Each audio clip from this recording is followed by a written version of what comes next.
just introduce yourself real quick there? Thanks, Todd. My name is Rich Siegel. I am the co-chair of the Austin LGBT Chamber of Commerce's Health and Wellness Committee. Our committee was born in 2019. We have had some webinars during the COVID crisis, and we are hoping that one of these days we'll be able to get back to having in-person sessions talking about various health topics that relate mostly to the LGBT community, but also to the community as a whole. And so we're very grateful to Anna Wong for being here today to help us in this webinar. And thank you all for being here to enjoy the program. And I should mention, I'm the chair of the LGBT Chamber Arts Committee, which is a rather new committee, but we're doing exciting things. And if you want more information about that, and if you're not a member, please, I welcome you to go check out our website at, and Stephanie, it's austinlgbtchamber.com, is that right? It is. Perfect. With that, I'm going to introduce Sandra Bravo, who has been super gracious to help us put this whole series together, and then we'll get into our program. Hi, everyone. Welcome, and thank you for choosing to spend some of your time with us today. I want to talk a little bit about how this series came about. I'm a new member to the Chamber, and one of the things the Chamber encourages is for its members to join committees to see how we can share our wisdom and knowledge. So I thought, well, I'm a therapist. I'll join the Health and Wellness Committee. And so we were talking, I was asked at the first meeting, well, you're the therapist. What do you do when you feel stressed out, especially with all this stuff happening right now? And I said, well, I can tell you what I do. And one of the first things that came to mind was actually attending one of Dr. Hannah Wong's online art meditations. And so the more we talked about this, the art committee also got interested in what we were doing. It was just a natural joining, which is how we created the series, which is called The Art of Health and Wellness, because I think there is an art to maintaining our health and wellness. And so what we want to offer you today and next week is we want to offer you a moment to slow down in your day, to recharge, to let your parasympathetic nervous system kick in so that you have the energy and that your body is functioning optimally so that you can jump back into taking care of your business, your family, whatever part of your life you're needing that energy to focus on. So last week we had Mariah Gill talk about gratitude through writing thank you letters. This week we have Dr. Hannah Wong talking about meditation and art. And next week we're going to have Karen Bravo talking about selfie sketching with actual pencil and paper. You can always take a picture with your camera and post it on your Instagram, but we are going to go back to paper and pencil to give ourselves a little bit of a break from staring at a screen all day. So please, as you can see, Todd put a little reminder for us. If you have questions or comments, if you'll put that in the chat box. Part of what we are going to be offered today by Hannah is a chance to actually possibly even close our eyes and just listen to what's happening inside ourselves. And so it might feel a little uncomfortable for those of you that feel the need to constantly fill the silence, and especially with the webinar. I know sometimes I have that problem that I'm like, I should say something. So that's going to be a really great practice for me, and I hope for all of you, to either focus on the piece of art we're offered or maybe even close our eyes for a moment. So I want to talk about Dr. Hannah Wong. She identifies as an art historian. She is the founder of Vox Omnibus. And for those of you that did not study Latin in school, it translates to voice of all. Vox Omnibus is a consulting business that offers professional development to connect your company and your employees with their expressive potential through art. I actually first met Hannah when I attended a lecture at the Blanton Art Museum, and it was about how art can make us better communicators. And so it just seemed really like a good idea to invite her to offer her wisdom to all of us. So we'll go ahead and hand it over to Hannah. Great, thank you for that introduction. You did half of my own introductory work, Sandra, and I just wanted to take a moment to just say thank you to Sandra for introducing me to you all and to the Chamber. Thank you for hosting this and welcoming me in. I'm so glad to be here to meet you all. And so today, I just wanted to set a little bit of this stage a bit. We've got a half an hour specifically together in which I'll be leading this meditation. And I just wanted to throw out a little bit, just because as we go through and look at this artwork, there might be, we have adult thoughts that usually come to mind, like, why are we doing this? Why am I asking these questions? Why am I, eventually I'm gonna have you stare at your room, which is sort of strange. But one of the things that I wanted to sort of throw out there is that, man, in today's world, we have so many sort of negative things that are coming our way, whether it be opening up Facebook or the news or all these different things. And gosh, couldn't we use a little bit more positivity in our world? And so what I would love to do is introduce some sort of techniques in which we rely on something that's been around for a while, this genre of still life, which you all have heard the word mindfulness, I'm sure, just in your yoga practices or whatever, just around. And what I would like to throw out is that still lifes are a really old art genre in which artists are mindfully arranging oftentimes very ordinary objects. In this case, as Todd has put up, we're going to be looking at something as ordinary as green pears and a bowl. So what does this have to do with meditation? Well, it turns out that a lot of the brain science shows that as we look and pay attention, as opposed to ping-ponging our attention all over the place, there is a kind of calming of this parasympathetic nervous system that Sandra was talking about.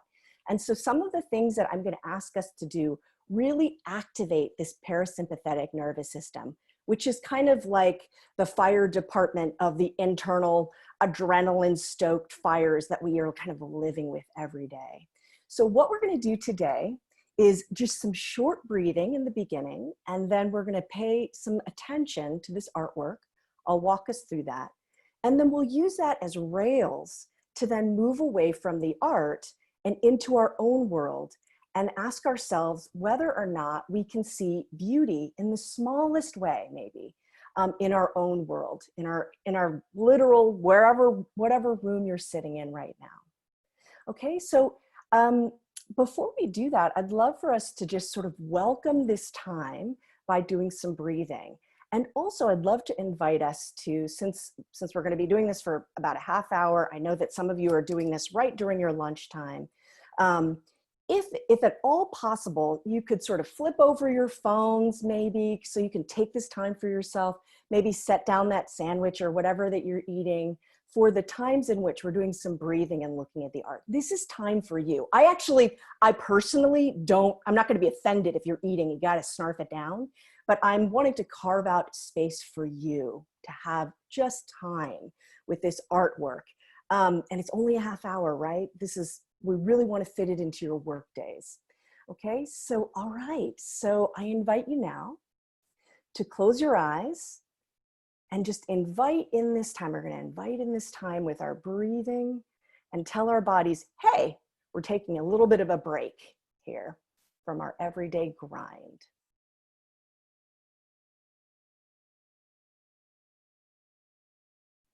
Just a moment of pause here. And then I'll invite you, if it doesn't feel too strange, to rest a hand on your belly. And this is just to reinforce, I'm gonna invite you all into some belly breathing. And again, this is another thing that calms down the nervous system. But there's something about your hand on your belly that reminds us all to do that kind of deep belly breathing. Okay. So I'll walk us through it a little bit. So if you would, take in a breath through your nose, a deep breath, and as you take it in, pop out that belly, expand your diaphragm into that belly, fill in your body. Your belly starts to expand in that in-breath, and then maybe your lungs Pause. And then when you take an out breath, I invite it to be a little bit noisy and long. So it might sound a bit like this.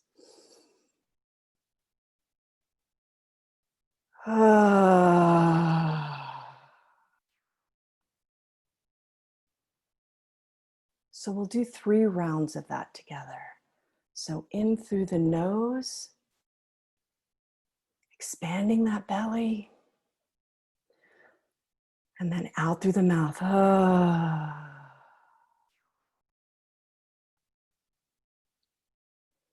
And then 2 more. In through the nose.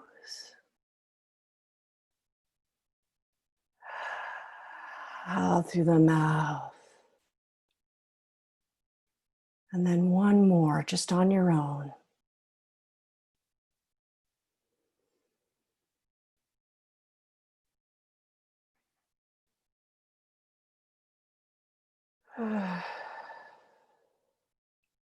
When you feel ready, I invite you to gently open up your eyes and meet this watercolor, which is done by an artist named Charles Dameth, a queer artist who worked in the earlier part of the 20th century.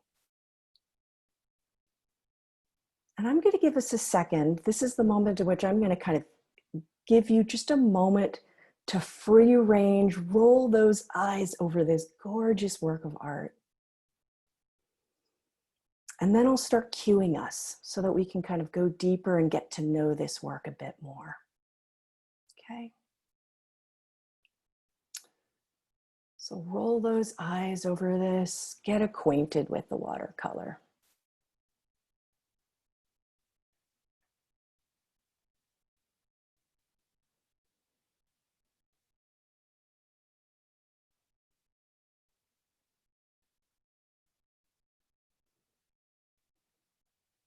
You might notice as you're looking around the kinds of shapes that your eyeballs are registering, right? Triangular forms, curves.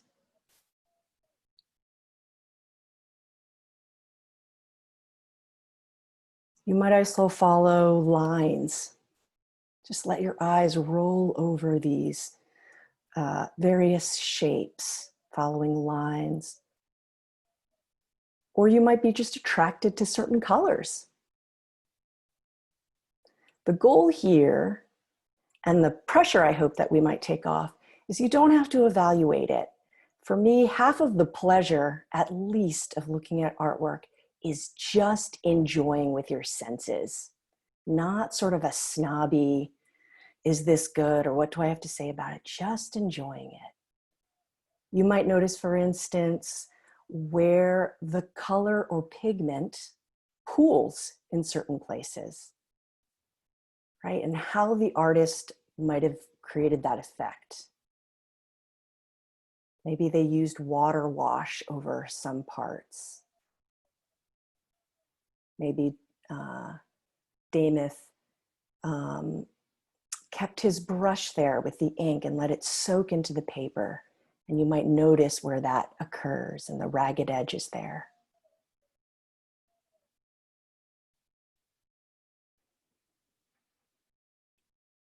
You might even notice, for instance, how the paint or the painted objects relate to the white space.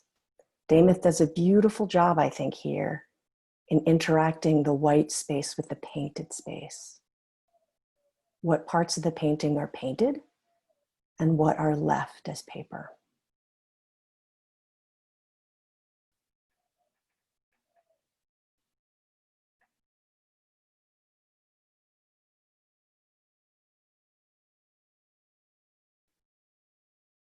And then you might also notice the ways in which Dameth has created shadow or dimension or depth. He's doing some interesting things here with shadow, either on the pears or the bowl or outside of them. Just noticing, just observing.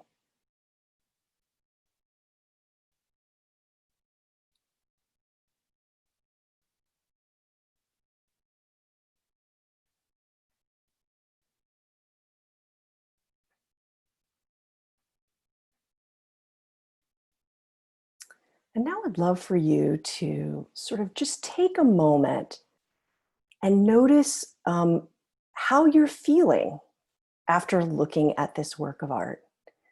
And in just a moment, I'm going to invite you, if you feel comfortable, to type into the chat a word or two, if you've got something easily, maybe a phrase that describes how you're feeling in relation to just this 5 minutes we've had to spend time with this watercolor. And then Sandra, I'll ask you to read those aloud. So if you've got something, you don't have to, there's no need to kind of push this into something extremely deep. You just want to, like a heavy fruit, pick it off the tree. It can be something like as basic as good, I feel good. It could be feeling words. It can be things that you're just noticing from this painting.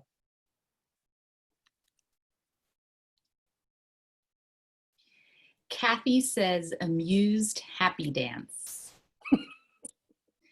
Jennifer says calm and expansive. Melissa says fed. Catalina says inspired. Bethany says settled. Rich says peaceful, seen a little greener.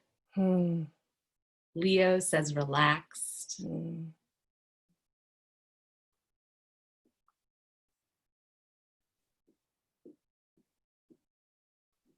Okay, maybe one or two more, Sandra. Yuki says calm and still. Karen says calm and intrigued. Liz says depth and peaceful. Okay. Okay. Thank you, Sandra. I appreciate that. Thank you all for your response to that. I really appreciate that as well. It's interesting how other people's words can help you take it in on another level. Now I'm going to ask you all to focus in on a particular part of the painting that you might find to be pleasant, or at the very least intriguing or interesting to you, but pleasant. And that might be a particular part of a stem of a pear. It might be a shadow. Yeah, so Stephanie's already noticing the stems. And then maybe quietly take some time with that little corner of the watercolor, and notice your response to it. What are you looking at? What are you noticing? Maybe you're noticing the pigment wash. Maybe you're noticing how some colors bleed into the others and some don't. Maybe you're noticing, tones and so on and so forth. So just sit with that just a bit.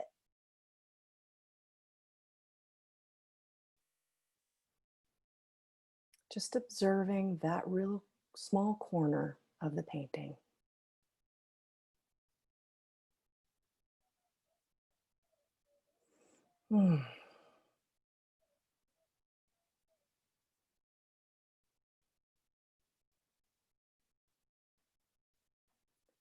And with this pleasant corner, I'd now invite you to kind of do this curious thing that happens. It turns out that our bodies tend to respond to external stimuli, right? There is some place in which our body responds to it. So it might be, for instance, I'm looking at the bottom right corner of the bowl, and there are these stripes that are kind of radiating out towards us. And I, after just sitting with it and looking at it, feel this tingling in my rib cage. So I'm wondering if there's a resonance for you. When you look at that, you're taking in some of this goodness and positivity. Where in your body might you kind of have a response? It's not just our brains, but it's also our bodies. And if you feel comfortable, maybe placing a hand over that. So I've got my hands on my ribs. And if this feels a little strange, let me just give a little background. Part of the reason we do this is our bodies, we're finding, are responding to all the negative stuff too. And so this is a purposeful leaning into the good stuff, right? So you've taken time to look at a painting. So let's just focus in on that good spot and see how our bodies respond. And now we'll invite us to close our eyes and really feel into that space that responded to something pleasant or intriguing or positive. And see if you can't take a snapshot of it.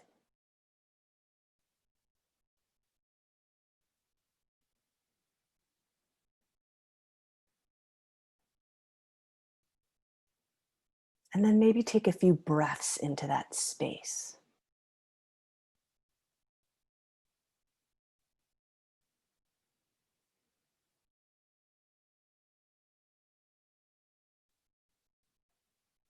As though your lungs were in that part of your body.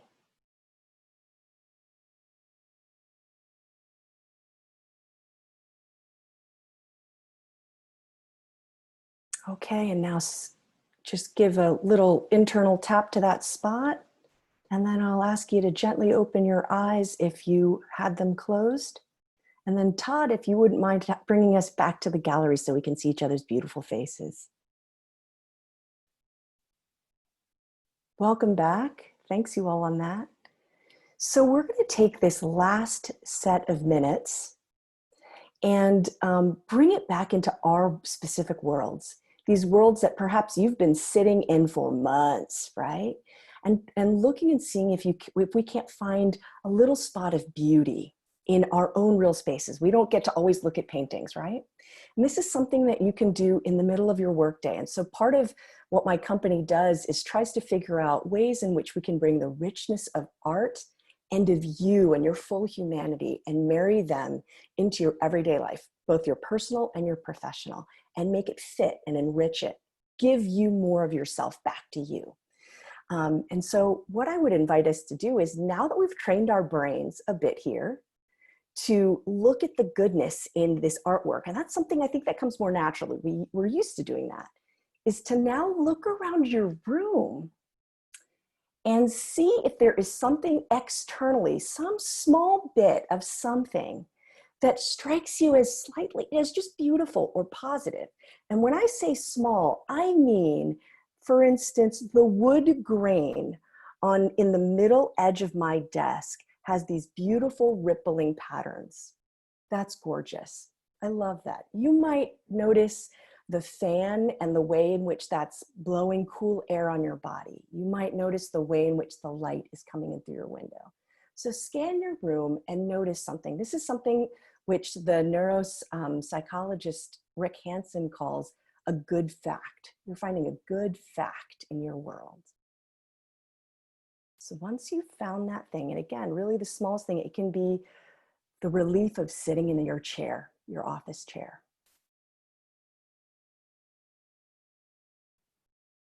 And what you want to do is really bring up your senses and make that keen to that space. So if it is something visual, to really kind of bring your attention and your presentness to it, and start to maybe even use some descriptions for it, right? What are some adjectives that might pinpoint or describe that thing? And really take it in. And this is, again, we take in so many bad things, and there's something called the negativity bias. We take in the bad and it tends to stick on our brains. And so in order to push against that, we have to sit and spend time with the good things in our life. And what that does is just attention and some time. So that's what we're going to do here. Okay, so just sit with it. If it's a sensory tactile feeling, you might want to close your eyes and allow that feeling to really sink in.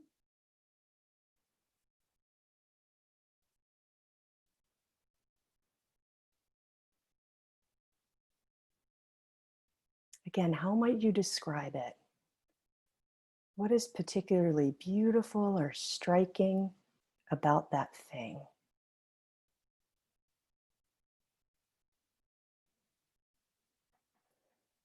Then when you've got that kind of in, I would invite you, if you don't have your eyes already closed, to close your eyes and again, find where there might be a correspondence in your body. What in your body is responding to that positive, good fact that you just found in your room? And you might put your hand over that spot.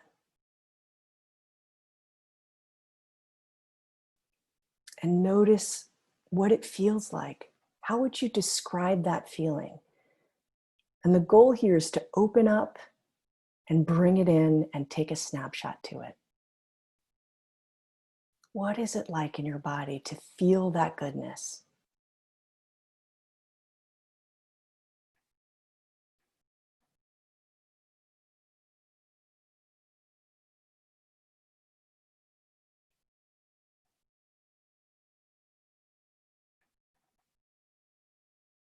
And then, as we did with the watercolor, I'd invite you to imagine that your lungs are in that spot and to breathe the goodness of the world. Believe it or not, there is some goodness. The goodness of air into that spot. And this tends to just help the brain go, right, okay, right. I remember this. I know what this is. So to breathe into that area, some nice deep belly breaths.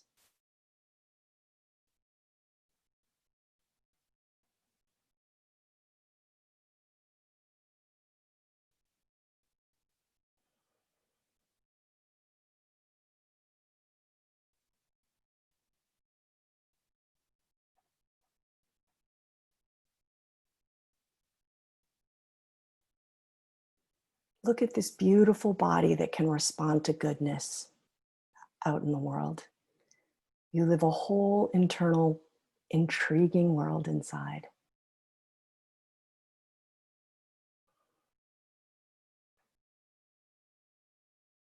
Maybe a few more breaths here to honor that spot. Your body that does so much, carries you through the world.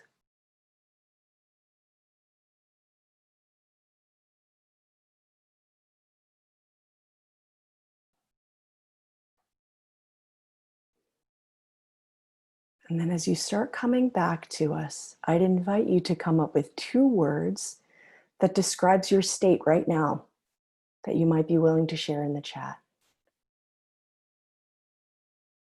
So when you're ready, feel free to open those eyes and share with us in the chat. And if Sandra, you'd be willing to say people's names and read those things out loud. So Rich said serenity and happiness. Mm. Joe said space. Mm. Kathy said wonder and curiosity. Mm. Liz said happy and grateful. Karen said refreshed, cool. Jennifer, longing, curious. Mm. Todd, quiet and calm. Mm. Stephanie, calm and quiet. Mm. How about you, Sandra? The word that came to my mind was ephemeral. Mm. Leo said rested, refreshed. Mm. Melissa said ease and flow. Mm. You all, well done.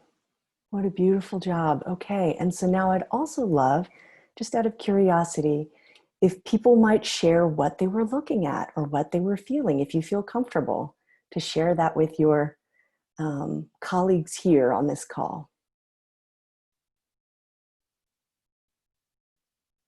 Oh, wedding photo. Sandra, would you mind reading some of those aloud too, please? Oh, I'd be happy to. Todd said, my peace lily plant. Mm. I was looking at the clouds. My blinds are always open. Mm. Kathy said, a space between the leaves of a tree outside the window. Rich said, the gentle blowing of the leaves on the trees outside my dining room window. Huh. Joe said, oh, Joe, I don't know how to pronounce this. Oh, you've gone mute, Sandra. You're still muted here. I'm inviting Joe to unmute herself so she can pronounce the Tibetan. Got it. Tonka. Of? Amitabha. Thank you. Thank you, Joe.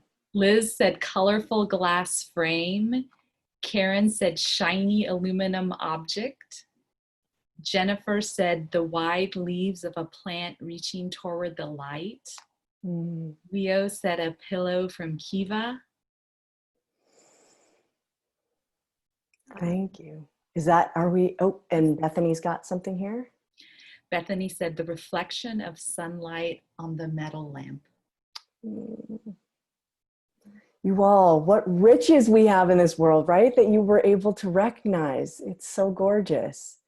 And so I'd invite you to do this once in a while. Just that took that particular part. Now that you're sort of trained, that can take under 10 minutes. And what beauty you found.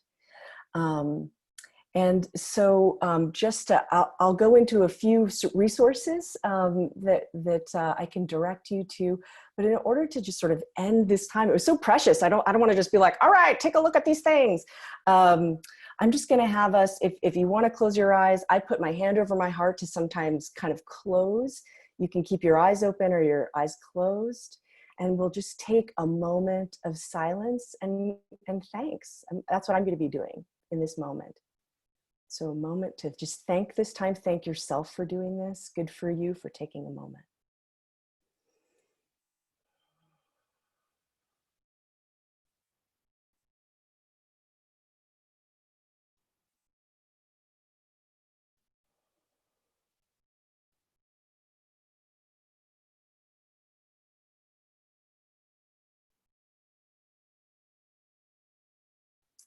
Okay.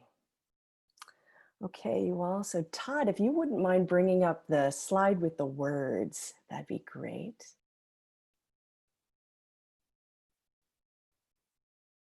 And in the meantime, this is being recorded and will be posted for later. So I needed to show it in the slides, but I'm also putting it in the chat. So this is all the website and so on that I'm talking about here. But the first thing that I would suggest is this lovely neuroscientist that I mentioned, Rick Hansen. Oh, actually, sorry, that's later on. The first thing is, of course, art. Go to the art, find out more about Charles Demuth. And this particular work of art is open source from the generosity of the Yale Art Gallery. But we also have a watercolor at the Blant Museum, and the Met Museum owns a work of art that is, it's the figure 5. I forget what its official name is, but it is one of his most famous works at the Met. So check that out. Always go look at art, okay? And then the next one is, this is Rick Hansen's meditation. It's a free meditation. It's a half hour. And at about the middle mark and the very end, maybe 6 minutes to the end, he talks about this good fact idea. And he mixes in some science and walks us through that. And that was part of an inspiration for this time. And then the last one here is, of course, come over to Vox Omnibus. We do these free art meditations. And in fact, inspired by this time together, I'm going to be doing one more still life, and I'm going to be adding a third step. So we looked at the artwork, and then we brought it into our worlds here, and then I'm going to add a tactile portion in this one that's coming up in August. It's the first Friday of August, and you can register for free on our website, or just get in touch with us. We do these bespoke services for you and your company, just like we did here. And we also do online workshops to build stronger teams and to develop communication. So that's my little shilling off to the side. But I want to thank you all again for taking the time for yourself, and to the Chamber, and definitely to Sandra, the networker extraordinaire. Thank you so much.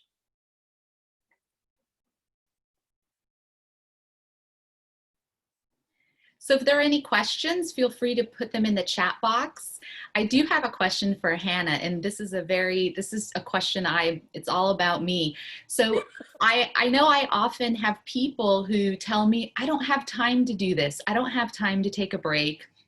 I don't have time to pamper myself. Right. And my response as a therapist, so I'm really curious about your response. This is my response is, If you don't take the time now, then when you're burnt out or you catch a cold and your body shuts you down, then you're going to take the time out then. That's all right. And it's going to take a lot longer to heal your body from illness or from emotional burnout. So I'm curious, what do you say to people when they say, I don't have time to do this? Mm-hmm. Well, and what do I say to myself, right? I'm not even going to put myself out there as like, I am this Zen person over here. You know, I get caught up in all of this stuff. It's one of the quick ways to say it is, are you really happier when you're crazily hyper focusing and forgot that you need to pee, eat, you know, whatever, and zoning into the computer, right? Like, and if we stand back and think about it, there's a way in which, if you're like me, you realize like, man, I wasn't as alive to my work and to the people in my life, and I wasn't able to enjoy it. I just went into this kind of fugue trance state. And that's not how I want to live, you know? And so these moments, in some ways, these 5 minutes, these 10 minutes, are a way of kind of snapping us out of the trance and also really just enjoying life, right? You're not sort of, if you're lucky enough to have work at this point in time, you know, hopefully we're not doing it just to kind of live. Like, we'd love to get some beauty out of it. Like, that's, again, the heartbeat. I know I keep saying this about our company, but really, truly, this is something that it's like, we want work to mean more for you and to be more beautiful, right? We want your specific voice, that's our name, to become stronger, for you to enjoy your own voice and the voice of others. And I think these little 5-10 minute things, they bring us back to that. So yeah, that's what my Thank response. you. We have a question from Rich. He wants to know, is there any particular time of the day better to do this? Midday before bed? You know, Rich, I would say it's really the person. From my own personal experience. Oftentimes people say in the beginning of the day and at the end, sort of a opening up to the day and an ending of the day. But if you're like me and you just get caught up in work, it helps for me to have it at a time in which I know that I get caught up in the thought train and I lose myself. So, and actually that's when it feels like more of a pain in the tuchus, because you're like, oh, I don't want to stop. Like, if you're not stopping to pee, you know, you're not doing. So when does that show up for you? Right. And so I think sometimes it's just experimenting, but thank you for that question. It's absolutely the case. A good point. I would agree with you, Hannah. So as a therapist, one of the things that you're taught in school is everything's on a case-by-case basis. And I think sometimes what happens is that someone says, oh, well, I read this great article, or I heard this person talk about meditation, I'm going to try it. And then they sit down on the ground in lotus position with no noise. And they're like, it didn't work for me. I don't know how to do it.